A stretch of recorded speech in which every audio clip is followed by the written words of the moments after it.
Welcome to the Queer Spirit Podcast. I'm your host, Nick Venegoni. Here we have conversations with artists, healers, and activists who enliven the LGBTQ communities and who empower our queer spirits to flourish. My guest today is Karen Erlichman. Karen provides psychotherapy, spiritual direction, and soul coaching in San Francisco. Most recently, she has been exploring embodied leadership and transformation, and has been inspired by the learning at the Strozzi Institute, the Jewish Studio Project, and the Center for Courage and Renewal. Karen's writing has been published in numerous journals, blogs, and anthologies, including Presence, an International Journal of Spiritual Direction, Feminist Studies and Religion, and the interfaith anthology, Spiritual Guidance Across Religions. She is passionate about creating diverse and welcoming spaces for liberation, embodied spirituality, and community. Today we talk about spiritual direction, coaching, and how she works with her clients to explore their inner worlds. We also discuss the importance for queer people to find our way back to wholeness, body, mind, and spirit. To learn more about Karen, visit KarenErlichman.com. That's Karen, ERLICHMAN.com. Hi, Karen. Welcome. Thank you. Thank you for being here today. So I thought that we would start out by having you define what spiritual direction is before we start talking a little bit about it. Great. I would be happy to define it for you. And there are actually many different working definitions that lots of other spiritual directors have. And maybe if you asked me 5 years ago or you asked me a year from now, it might be something different just because the spiritual life changes over time. But I would define spiritual direction as a relationship in which I support people in exploring their inner life. That's a very short and succinct answer. Thank you. And it totally makes sense. When I first started my training as a spiritual director, which was with the Sisters of Mercy, their definition of spiritual direction was discerning the movement of God in someone's life. And I love that definition also because it evokes for me this sense of the way the divine moves in someone's life and how you drop into that. And I also recognize that that particular language doesn't work for everybody. So having that sense of connecting with your inner life is much more accessible for people, and that it's done in the context of a relationship. And does someone need to be religious or have a particular spiritual practice to engage with spiritual direction work? No. Many of the people that I have worked with would define themselves as spiritual but not religious, or they might say they are seekers, or they have a sense of wanting to connect, but they may not be interested in what we might call religion or being religious, or they may have grown up in some religion that really did not work for them, or that actually was wounding or traumatic for them. So for me, it's a pleasure to work with all different kinds of people. It's really fun to work with people who actually are religious, who are wanting to breathe new life into old traditions. And then it's also equally awesome to work with people who are not limited or constrained by what they see as the limitations of religion. So there's a whole range. And why might someone seek spiritual direction? So sometimes there's a life event that is a catalyst for someone seeking spiritual direction. So it might be a major decision they're wrestling with, or an event like a breakup or the death of a loved one, or even an existential crisis about the state of the world. There's something that feels kind of pressing on them internally in a certain way, that feels like what sometimes is traditionally called a crisis of faith. But especially the people who often come to me because they don't want to go to somebody who's an ordained clergy person, because they're concerned that that ordained clergy person is going to be very prescriptive or very kind of directive and instructive, which isn't always true, but is sometimes true. There is a way that I think one of the challenges I see for some of my ordained colleagues is that they are somewhat beholden to they have a sense of responsibility to their denomination that is part of their livelihood, and that they're also trained to show people the right way. And I saw that even in my training. Actually, the ordained clergy had a much harder time with the gray and the in-between. And for me, it's like, I love the gray and the in-between.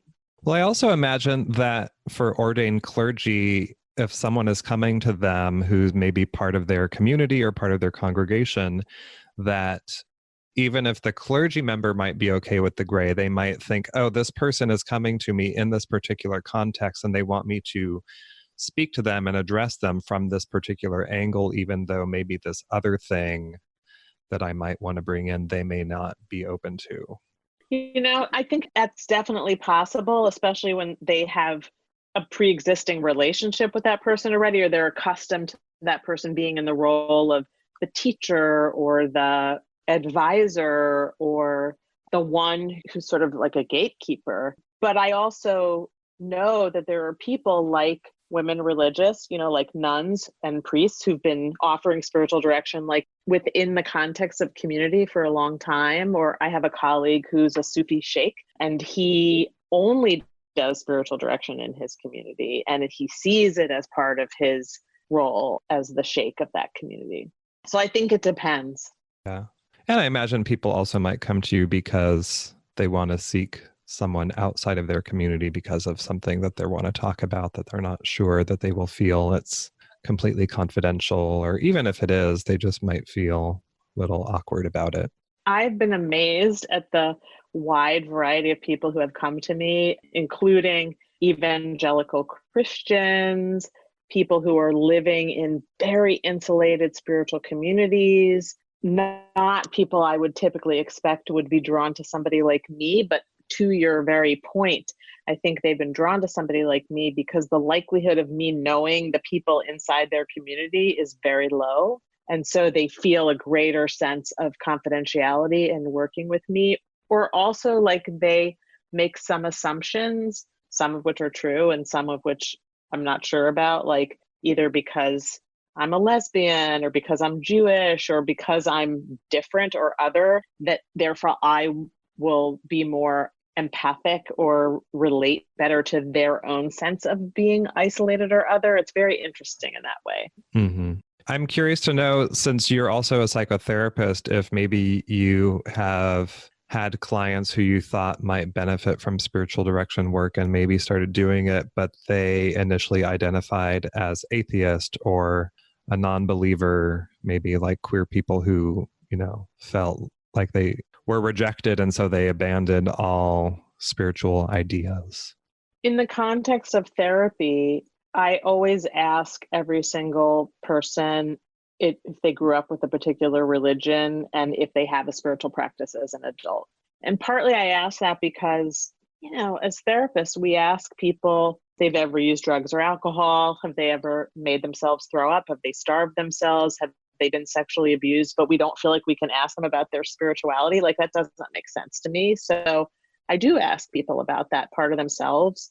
And for me personally, I certainly bring the spiritual dimension into my psychotherapy work when it's appropriate, but I do see therapy and spiritual direction as different. And I don't have people where I used to be their therapist and now I'm their spiritual director, or the other way around.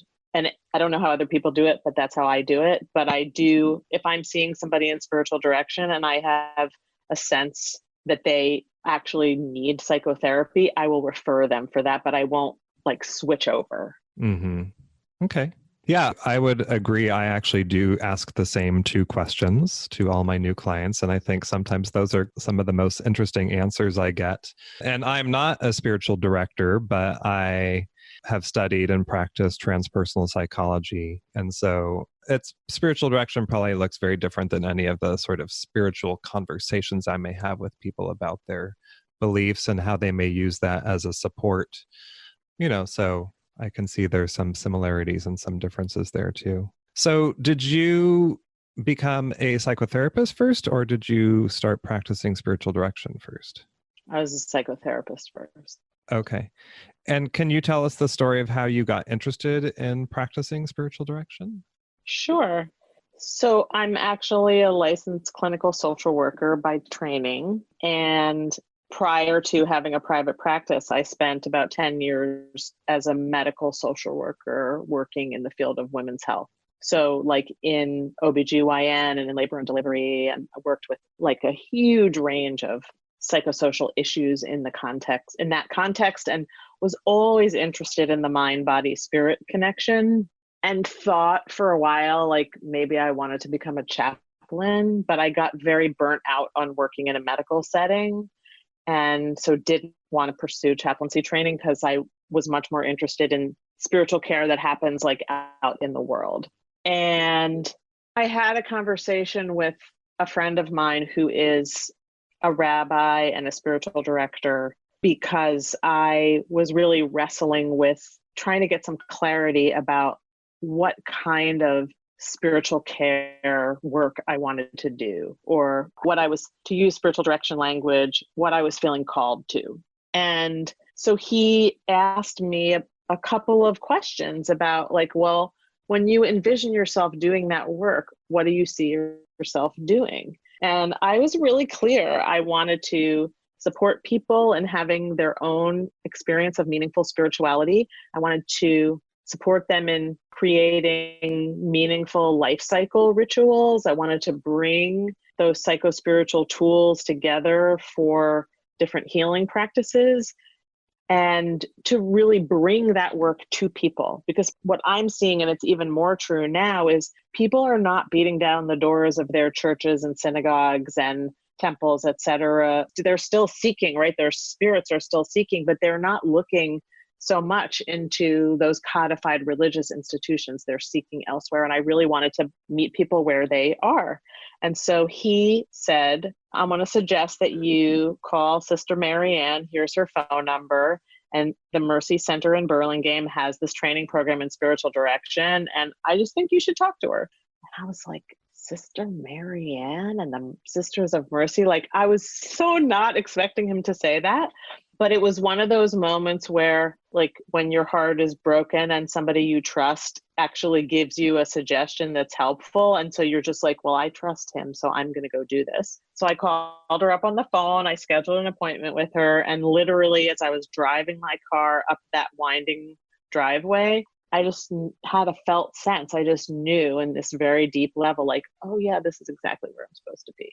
And I sat down with her, and I didn't know what spiritual direction was. And I said, tell me about the program. And Eric is my friend, and he told me I should call you. And she described it to me a little bit, and I applied. I had to be working with a spiritual director myself for a whole year before I could apply for the training. So that was one interesting thing. Like, they were very, and I'm sure they still are, very clear that this is not just like an intellectual professional development training program. This is really something that comes from your deepest knowing, like, this is how I am to be of service in the world. And that's how they understand spiritual direction training. So I had to wait for a whole year before I could apply. And then I did. And did you find that your experience as I don't know if you call them clients, but as a client of spiritual direction, did that just deepen your desire to do it even more? Yeah, it was interesting. I actually started out, well, how do you know that you want to do or be something if you've never been on the receiving end of it? So there is some wisdom in that, kind of to your point, right? Like, I needed to feel and experience what spiritual direction actually was so that I could be sure, like, yes, this is what I want to do. And I just loved it. And I still do. And I've worked with, over the course of the last 19 years, which is how long since I got trained, I've had like 3 or 4 different spiritual directors. And actually, one thing I want to say about spiritual direction as opposed to therapy is I would hear these stories from my fellow trainees, or the people I went through training with, who said, oh yeah, I've had the same spiritual director for 15 years, 20 years. And, and nobody thought, well, what's wrong with you? Like, you haven't fixed your spiritual life yet, that you're still working with the same spiritual director. It was really seen as like this deep commitment to a relationship where someone is nurturing your soul over a long arc of time in a way that Not that people don't work with the same therapist for a long period of time, because some people do, and it can be really wonderful, but it does have a little bit of like, well, what's wrong with you that you're still going? Yeah. Well, because I think that most people see therapy in terms of the way they see working with a doctor. Like you go to the doctor when there's something wrong with you, and when you get better, you stop going. Right. And that's the way most people see therapy today too. But there are other people who say it's just part of my personal self-care and cultivating my inner life and being aware in the world. Exactly. Yeah. So I'm curious to know about what soul coaching is, because that's something else that you do, and how that's different from these other things.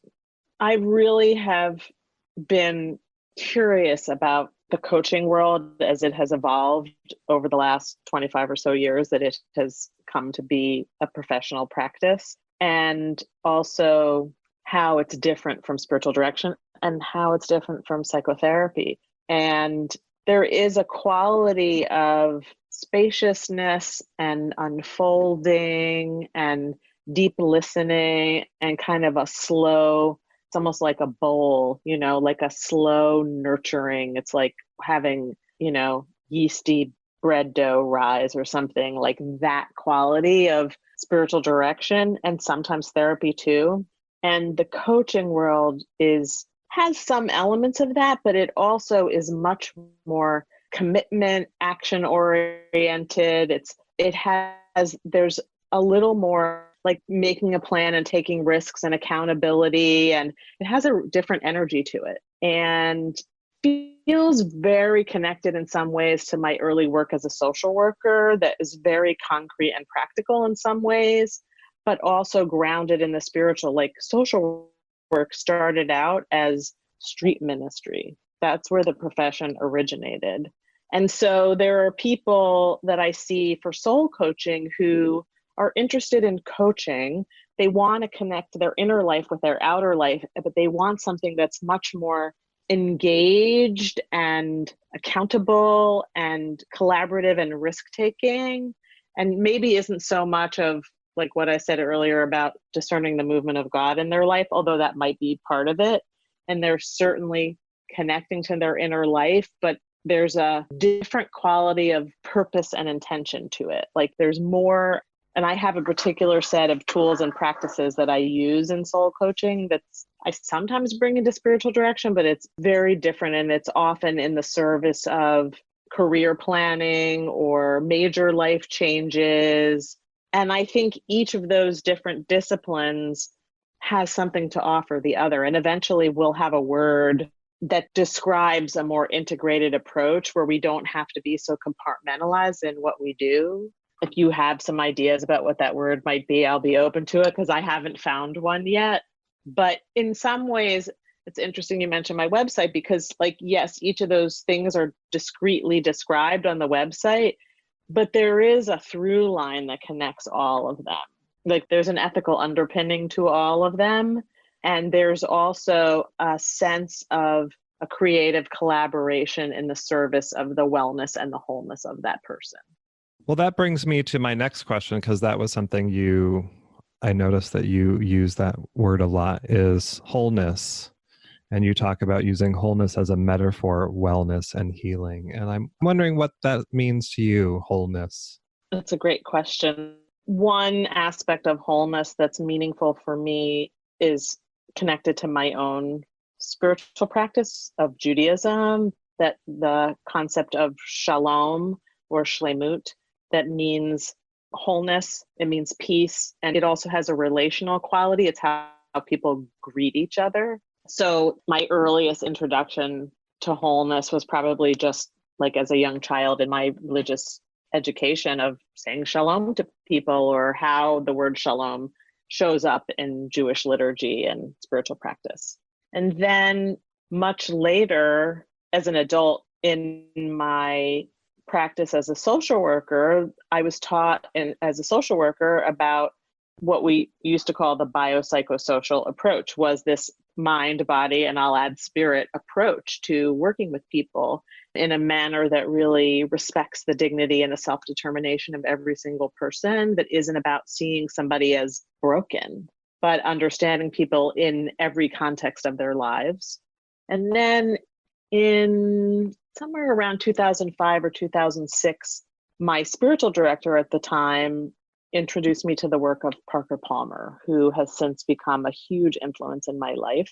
And Parker Palmer is a Quaker educator who studied the sociology of religion, and as a Quaker had a desire to bring some of those spiritual practices into professional development work, initially for teachers and then to other professions and to communities in general. And he wrote a book called A Hidden Wholeness, The Journey Toward an Undivided Life. And I read that book and I participated in some retreats based on that book and was introduced to wholeness as a practice in community in ways that I had never even thought of before. And certainly as an LGBTQ person, I had my own life experience of feeling like I had been living a divided life, of feeling a sense of the truth of who I am and who I was, and not knowing how to bring that forward into my life.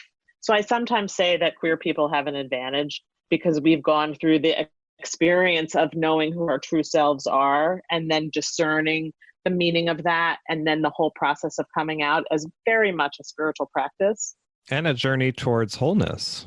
Completely. Exactly. And Parker Palmer even talks about that a little bit, which is really wonderful. He really has said on many occasions that he sees the work of the soul as political work, as activist work. And he has named on a number of occasions the LGBTQ community and people of color and other activist movements to say, like, living a life of wholeness is not just about for the individual. It is really like in the service of healing the world.